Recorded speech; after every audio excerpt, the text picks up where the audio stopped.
साथ संगत जी, बहुत पहले की बात है। श्री गुरु नानक देव जी और भाई मर्दाना यात्रा करते करते बगदाद के एक शहर में पहुँचे।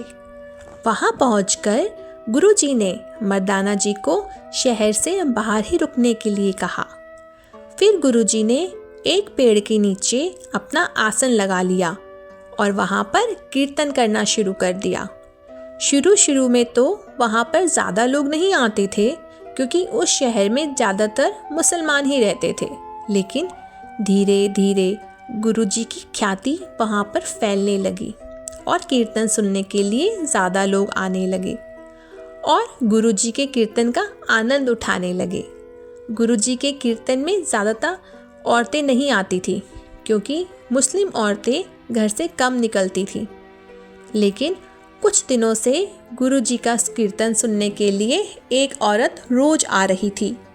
वह औरत बुर्का पहनकर आती और सबसे पीछे आकर बैठ जाती, और जैसे ही कीर्तन ख़त्म होता वो चुपचाप उठकर वापस घर चली जाती थी। वो औरत कीर्तन सुनने रोज आती थी।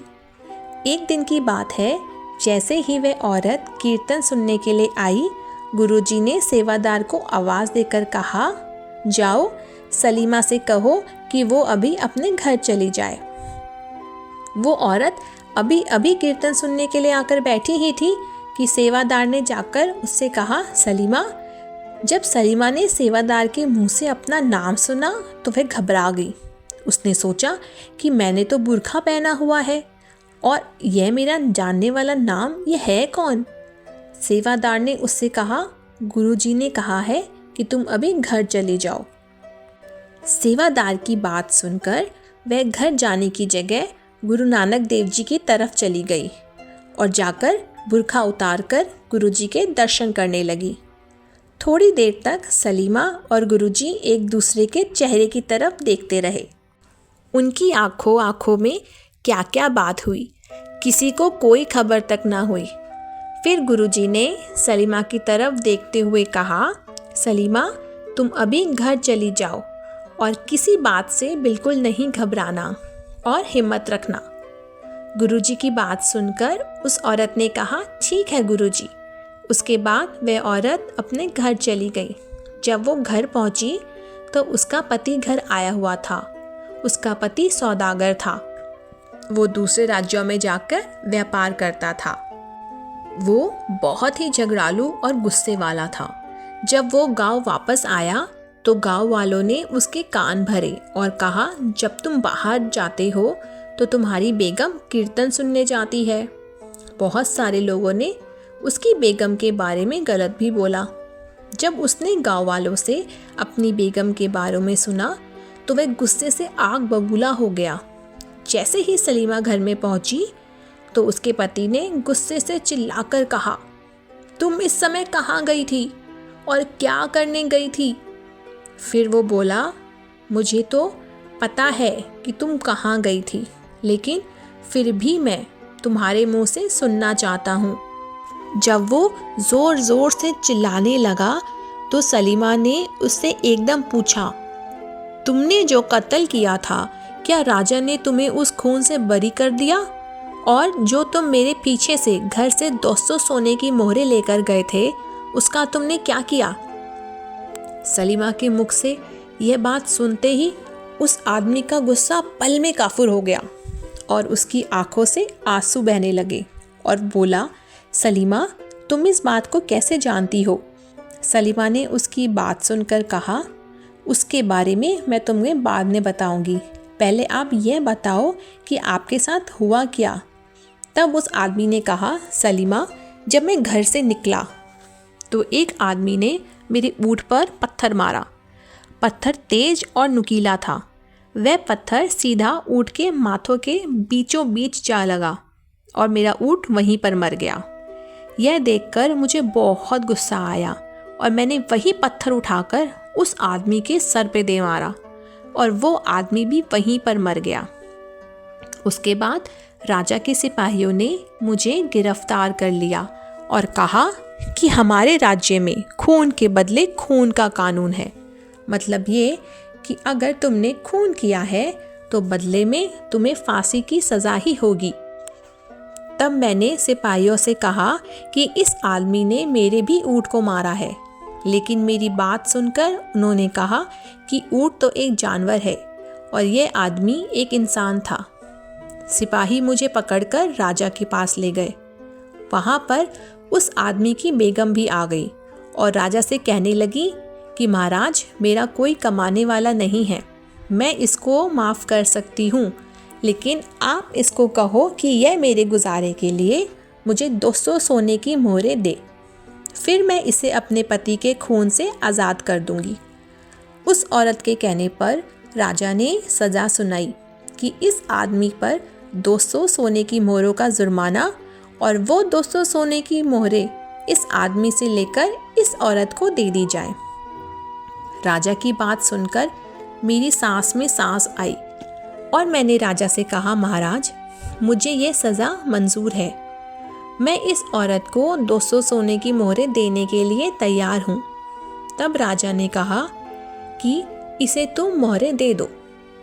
तब मैंने राजा को कहा, लेकिन महाराज, इसके लिए मुझे घर जाना होगा, क्योंकि इस समय मेरी जेब में इतनी मोहरें नहीं हैं।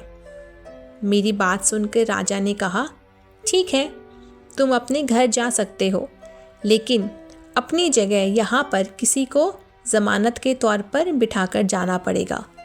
जो तुम्हारी जगह ज़मानत के तौर पर यहाँ रहेगा, लेकिन उस शहर में तो मेरा कोई जानने वाला नहीं था, मैं वहाँ अपनी जगह किसको बिठाता। उस वक्त सलीमा, मुझे तुम्हारी बहुत याद आई। मैंने सोचा सलीमा यहाँ होती तो मेरा साथ ज़रूर देती। मैंने राजा को अपनी परेशानी बताई, लेकिन राजा ने कहा कि बिना ज़मानत के तुम यहाँ से नहीं जा सकते। लेकिन तभी वहाँ पर एक बाबा आए और बोला, तुम घर जाकर मोहरें ले आओ, तुम्हारी जगह ज़मानत के तौर पर मैं बैठ जाता हूँ। जब मैं वहाँ से जाने लगा तो सिपाहियों ने कहा, अगर तुम समय पर वापस नहीं आए तो तुम्हारी जगह इस बाबा को फांसी दे दी जाएगी। यह सुनकर भी बाबा ने कहा कि तुम जाओ और मोहरें ले आओ। मैं वहाँ से दौड़ता हुआ घर पहुँचा। तुम उस समय घर पर नहीं थी। मैंने संदूक से 200 मोहरें निकाली और जाने लगा, लेकिन तभी मेरे अंदर बेईमानी आ गई। मैंने सोचा कि मैं कौन सा उस बाबा को जानता हूँ जो 200 सोने की मोहरें देकर उसकी जान बचाने जाऊँ। लेकिन पता नहीं फिर एकदम से मेरे अंदर क्या हुआ और मैं मोहरें लेकर चल पड़ा। जब मैं राजा के दरबार में पहुंचा तो सिपाही बाबा को फांसी देने की पूरी तैयारी कर चुके थे। सिपाही बाबा को फांसी देने ही लगे थे कि मैं वहां पर पहुंच गया और जाकर सिपाहियों को मोहरें दे दी। सिपाही अभी मोहरें गिनने ही लगे थे कि बाबा एकदम पता नहीं कहाँ चले गए। मैं बाबा का शुक्रिया भी नहीं अदा कर पाया। फिर उसके बाद मैं बाबा के बारे में सोचता हुआ घर आ गया। फिर उसने सलीमा से पूछा, सलीमा, अब तू बता कि तुम कहाँ गई थी और तुम्हें ये सारा वाक़या कैसे पता। सलीमा ने उसकी बात सुनकर कहा, तुम मेरे साथ चलो, तुम्हारे सभी सवालों के जवाब मिल जाएंगे। फिर सलीमा उसे गुरु नानक देव जी के कीर्तन में ले आई। कीर्तन में पहुंच के गुरु जी को जैसे ही सलीमा के पति ने देखा तो वह हैरान हो गया और फूट फूट कर रोने लगा।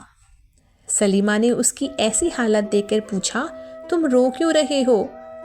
तब सलीमा के पति ने कहा, यह तो वही बाबा है जो मेरी जगह ज़मानत के तौर पर राजा के दरबार में बैठे थे।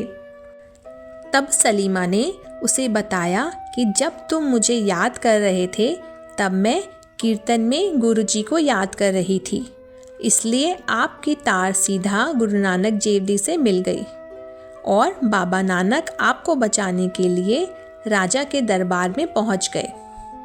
संगत जी, इतना महत्व है गुरु की संगति करने का।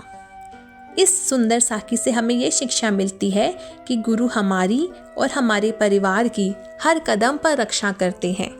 हमें भी गुरु की बात को हमेशा ध्यान से सुनना चाहिए और उन पर विश्वास करना चाहिए। एक सच्चा गुरु कभी भी हमें मझधार में नहीं छोड़ता। वह हर पल हमारे साथ ही रहता है और जब भी हमारे ऊपर कोई मुसीबत या परेशानी आती है वे हमेशा सामने खड़े होते हैं। संगत जी, गुरु भगवान का ही रूप होते हैं और भगवान हमें कैसे दुख और मुसीबत में छोड़ सकते हैं।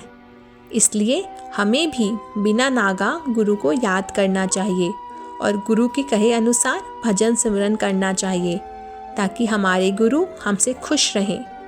गुरु हमसे कोई ज़मींदार या जायदाद नहीं मांगते, बल्कि वह तो केवल रोज़ के समय का दवा हिस्सा मांगते हैं। यह दवा हिस्सा भी हमारे भले के लिए होता है। इसलिए हमें गुरु की कही हुई बात पर अमल करना चाहिए और जब भी समय मिले गरीबों और ज़रूरतमंदों की मदद भी करनी चाहिए।